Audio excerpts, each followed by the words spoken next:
Lecture 6A, Introduction. The ancient Romans and their civilization continue to fascinate the Western world to this day. The study of Roman civilization has a lot to teach us Americans to this very day. The chances are that you're not quite as fascinated with the ancient Romans as I've been, but then not everybody winds up growing up to be a professor of classics.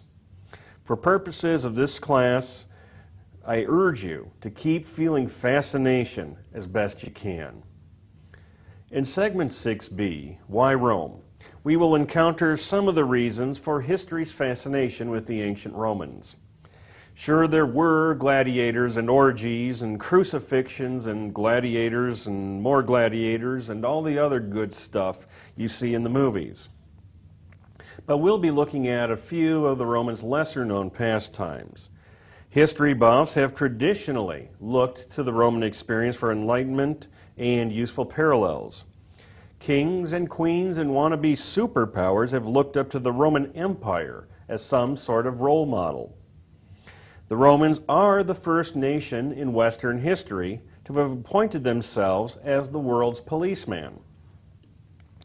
Finally, the fall of the Roman Empire, whenever and wherever it fell, is considered the prime example of how not to run an empire.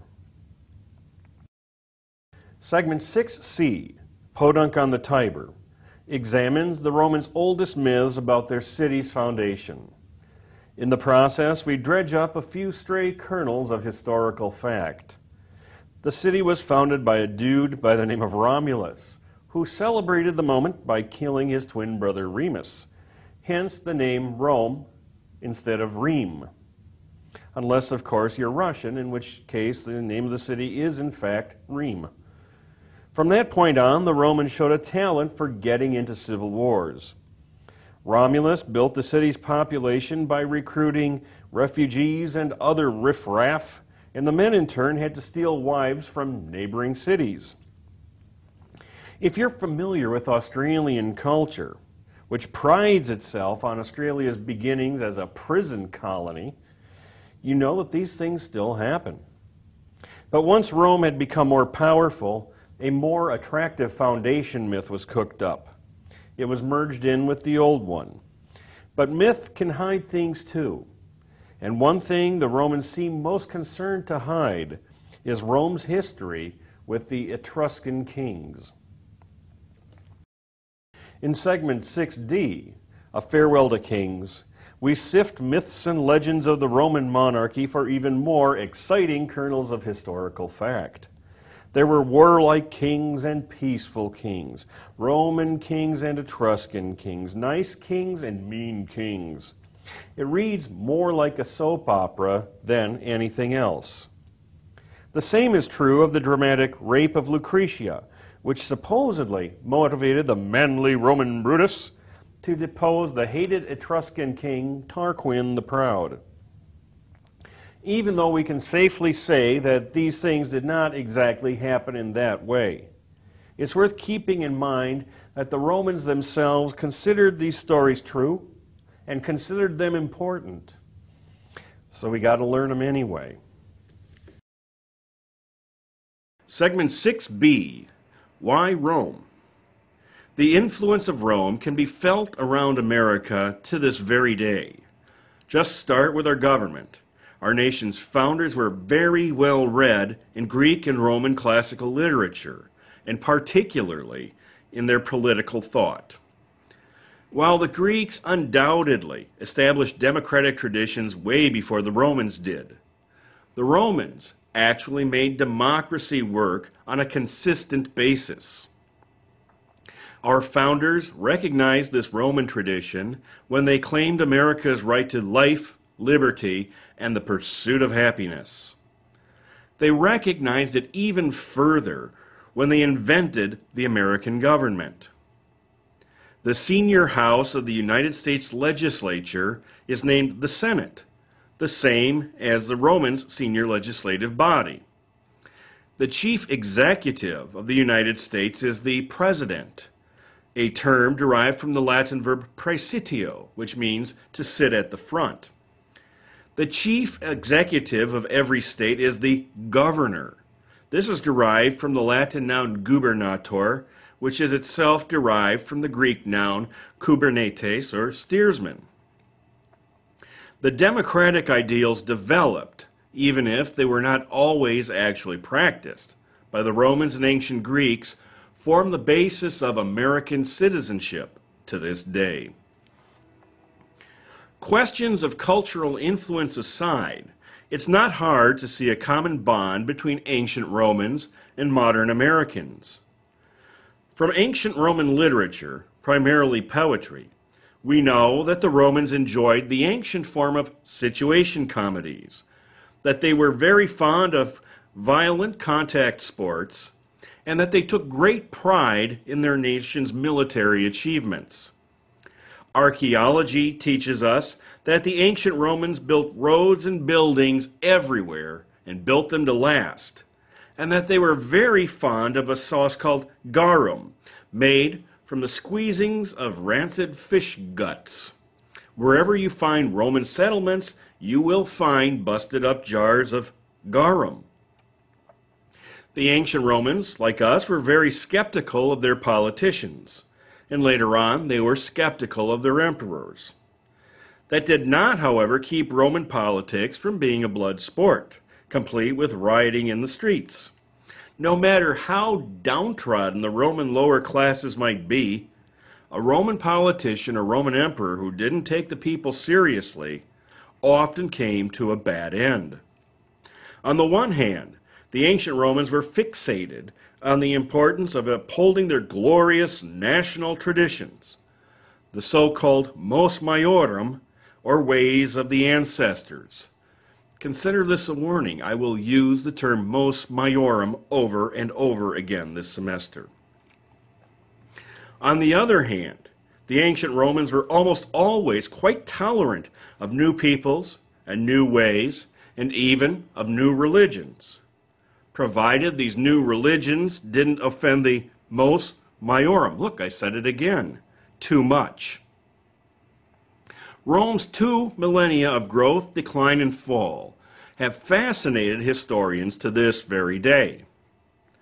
Over its more than 2,000 years of existence, Rome passed from near utter insignificance to a regional power, from a regional power to a world power, and from a world power to the most powerful nation of its day, perhaps of any time.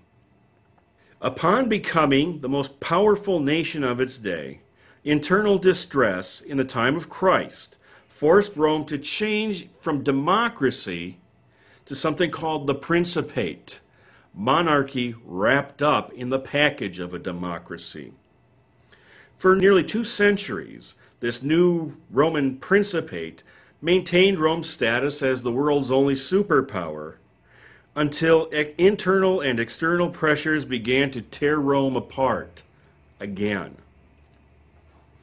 The so-called decline and fall of Rome, a concept popularized by Enlightenment historian Edward Gibbon, has been held up as a warning for civilizations for the last 300 years.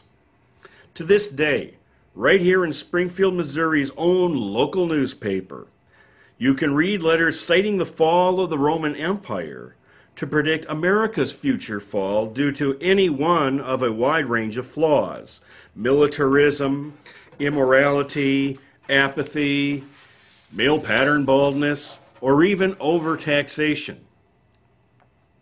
From the very beginning, we Americans have been fixated on overtaxation. The ancient Roman style of running an empire has also fascinated monarchs and other empire builders to this very day. After the Western Roman Empire fell in 476 AD, or some other year, the kings of the so-called Holy Roman Empire, 962 to 1806 AD, routinely referred to themselves as Kaiser, the German form of the name Caesar. Farther east, the people of the so-called Byzantine Empire would deny that they had ever stopped being Romans, even though the Byzantines would tell you this not in Latin, but an ancient Greek. The Byzantines even insisted on being called Romaioi, which is the ancient Greek word for Romans. After the Byzantine Empire fell in 1453, Grand Prince Ivan III of Muscovy, we'll meet him later, married a princess of Byzantine royal blood and began using the title Tsar, a Russian form of the name Caesar.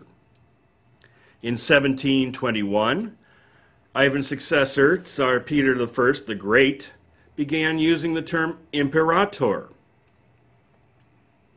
When the German Empire reunified under the Hohenzollerns in 1871, a fact about which I will never make mention again, its rulers once more claimed the title Kaiser. To this day, British coinage contains the Latin phrase Elizabeth II, or Elisabetta Secunda, Dei Gratia Regina. Elizabeth II, by the grace of God, Queen of England. Whoever said that Latin was dead needs to get out a little bit more. But most fascinating of all to your instructor, the deluxe yours truly, is the idea of one nation assigning itself an imperial mission of maintaining world peace. The Romans accomplished this first with the Pax Romana, also known as the Pax Augusta, which lasted from just before the time of Christ well into the 2nd century A.D. Russia dreamed of bringing about a Pax Russica and accomplished it for a while. Britain tried to impose a Pax Britannica. You and I live in the times of a Pax Americana, with consequences affecting every American in every part of his or her life. The ultimate purpose of this course is to make you decide whether a Pax Americana is worth the work, worth the sacrifice, or not. And in order to answer that question intelligently, we have to start with the ancient Romans. Segment 6C, Podunk on the Tiber. Early on the morning of April 21st, 753 BC, two young brothers named Romulus and Remus climbed to a hill in Latium, a region in what is now west-central Italy. They'd already experienced a very interesting life. Twin sons of a local princess and the great god Mars, they'd been exposed at birth by their evil granduncle and left to die. Luckily, a roaming she-wolf found the bawling babies, and instead of eating them, she suckled them. This saved them until a friendly local shepherd and his wife discovered them and brought them up as their own. After a troubled adolescence, young Romulus and Remus decided on a new start. That's how the twins found themselves on top of a hill in Latium, founding a new city on the site of what would eventually be Rome. Problem is, only one of them could become king. One of them had to have been the older twin, but they were mere babies at the time they were born, and they really couldn't be expected to notice who was first. Instead, like the future Romans they resorted to augury, the art of bird signs, to decide who was the proper king. Remus was the first to spot a flock of vultures, 6 of them. But then Romulus saw 12 vultures, so he won. Another version of this story says that Remus jumped over a wall that Romulus had just finished building. Both versions end with Remus dead and Romulus sole ruler of the city they had just founded. Romulus recruited new settlers for his city, which was known as Rome, and not Rheims unless you're Russian. The Russians do call the city Rheims, by opening an asylum in the forest, where fugitives, freedmen, and slaves could join this new Roman people. Since Rome was still experiencing a shortage of marriage-aged females, Romulus invited the neighboring Sabine tribe over for a little picnic. While the Sabine men were busy enjoying the food and the drink, the Romans ran off with the Sabine women. The Sabine army went back for their weapons. They marched on Rome to bring their women back, but the women, so the story goes, were just as happy to be Romans. They said, "Guys, go home. It's all good." At any rate, that's how the ancient Romans liked to think their city was founded. The name Romulus means young Roman in Latin, and his character was almost certainly a legendary invention. The murder of Remus, murdering your own brother, is a tough one to explain positively. The Latin word for she-wolf is lupa, and it is also a word meaning prostitute. No doubt, a struggling young city-state was always looking to pad its population by welcoming fugitives and stealing wives. This account of Rome's foundation became even less satisfactory as Rome became stronger and came into contact with Greek colonies which were scattered all along the southern Italian coast. Almost every one of these Greek colonies could brag about being founded by a hero, or founded by the son of the gods, or at least founded by a big-time hero from the Trojan War. Suddenly, the murderous foster son of a canine or a prostitute, whichever you pick, wasn't much to brag about. By the 300s BC, the Romans had latched on to a legend about the hero Aeneas, illegitimate son of the love goddess Venus, and one of the Trojan army's greatest fighters. After Troy was sacked, Aeneas had wandered the Mediterranean, finally winding up in Italy, where he founded a few cities and was worshipped as a god after he died. The Romans, quote-unquote, discovered that Aeneas had been a distant ancestor of Romulus, which not only made the Romulus myth sound better, but it made Rome's founder a direct descendant of an ancient Greek goddess. Woot. Historically, Rome started out as one of roughly 50 villages in Latium, again, a region in the west central area of what is now Italy. Rome had an advantageous location. The original settlements, which eventually merged to form Rome, existed on 7 little hills: Capitoline, Caelian, Aventine, Palatine, Quirinal, Viminal, Oppian.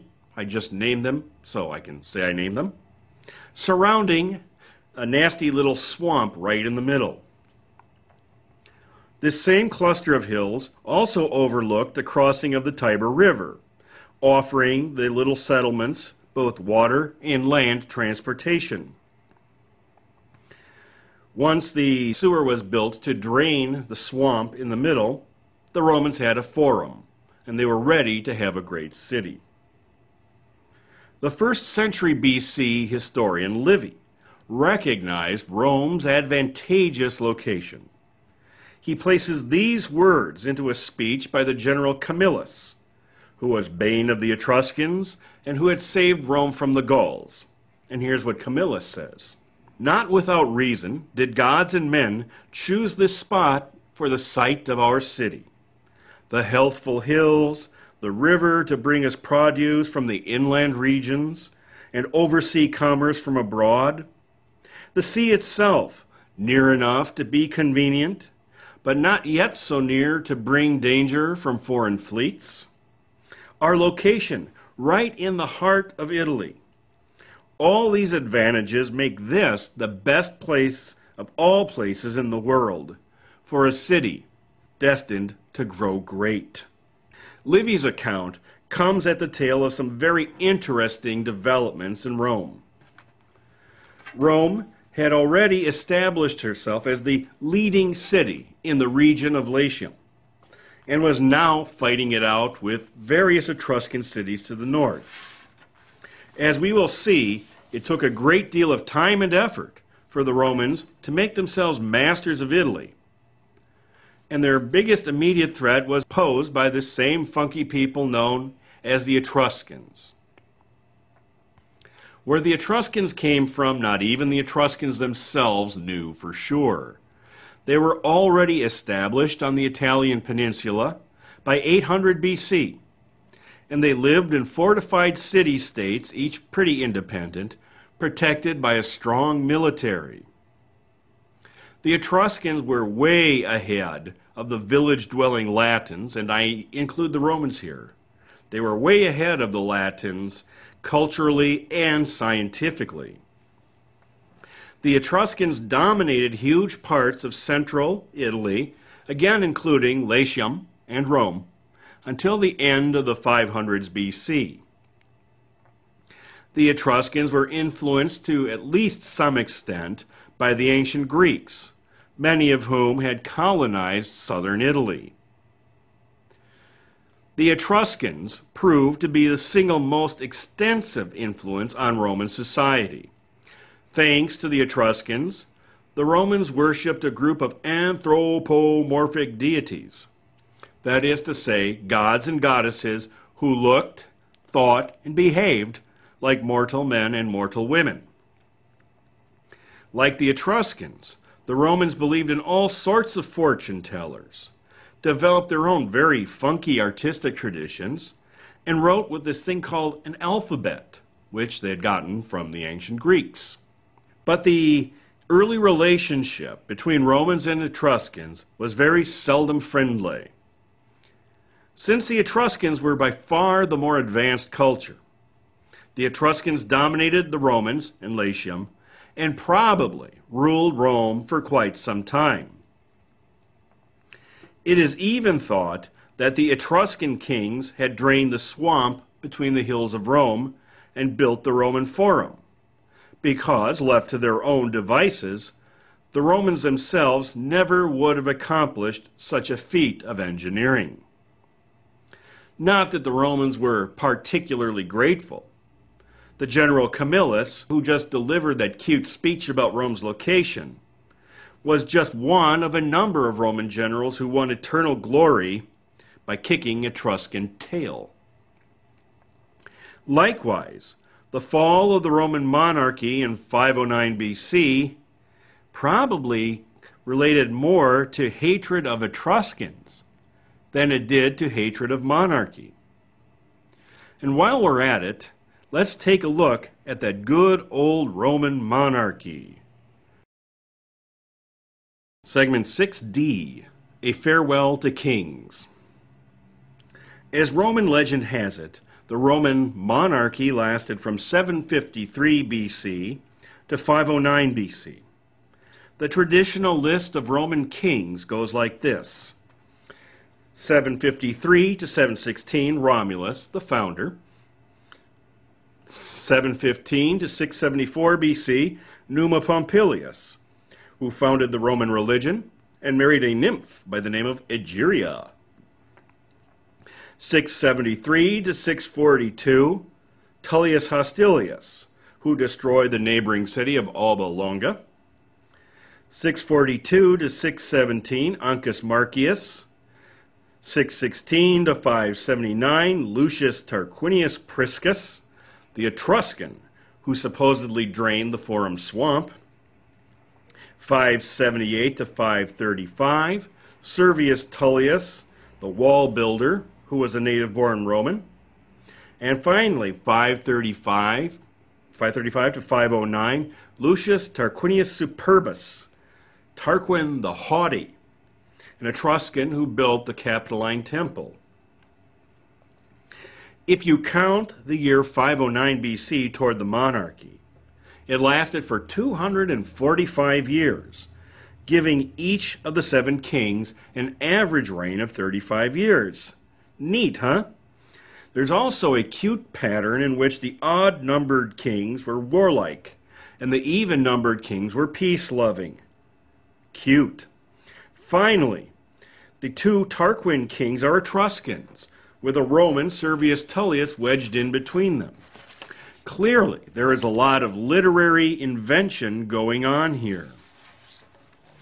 But despite that, there are also kernels of historical fact that need to be observed.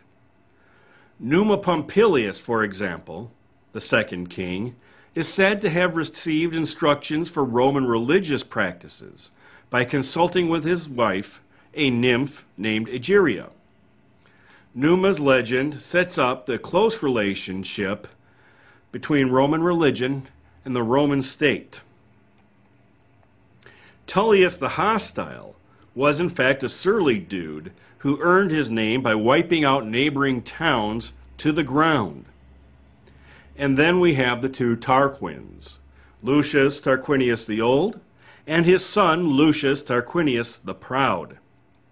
The story of their reigns offers little, if any, historical fact about Roman-Etruscan relations in the 500s BC.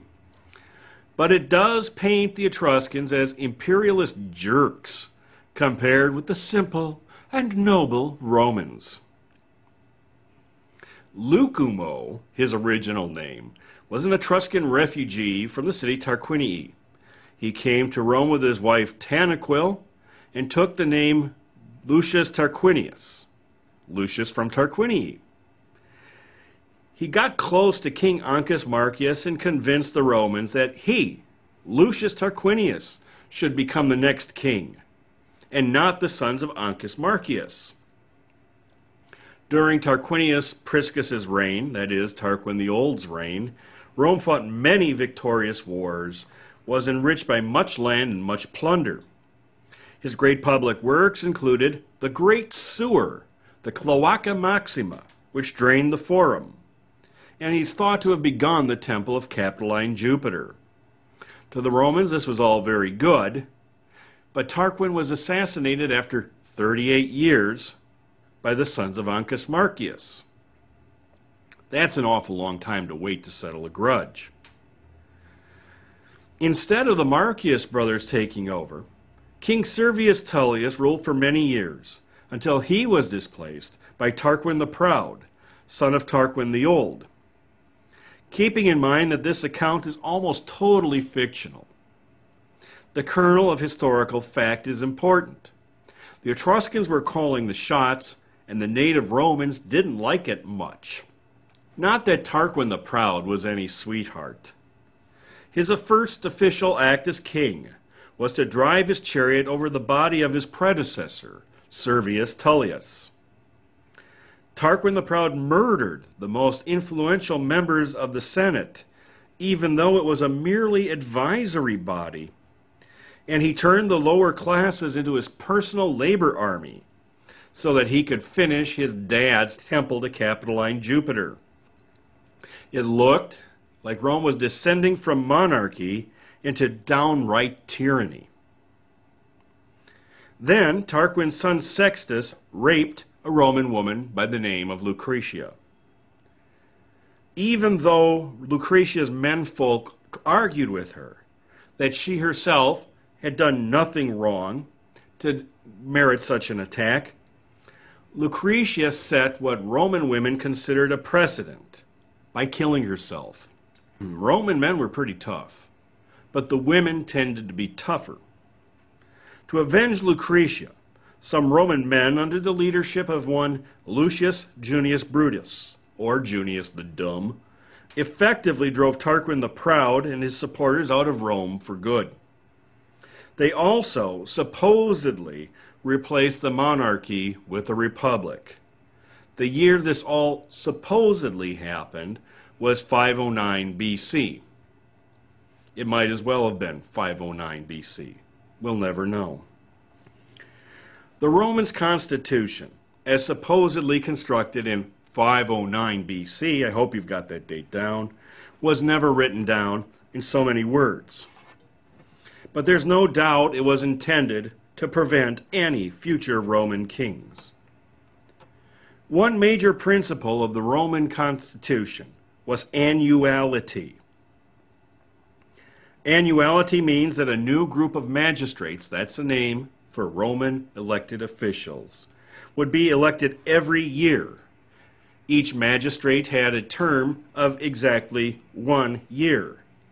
If a magistrate wanted to hold an office for more than 1 year, he would have to go through the election process again. And the Roman electorate was traditionally a tough sell. They didn't want any more kings. Another major principle was collegiality. Collegiality meant that power, especially the imperium, the power to command obedience, had to be shared at all times. The annual magistracies were always held by at least 2 men at the same time, with each man having equal powers. This again was a direct reaction to the excesses of the monarchy. No one annual magistrate could possibly gather enough power to make himself a king. In the very beginning, the highest elected magistrates were 2 praetors, but the praetors were passed up by 2 consuls. Each consul basically possessed the same amount of imperium as the king had possessed. The one and only exception to this policy of collegiality was the office of dictator, awarded only in times of dire emergency to 1 man.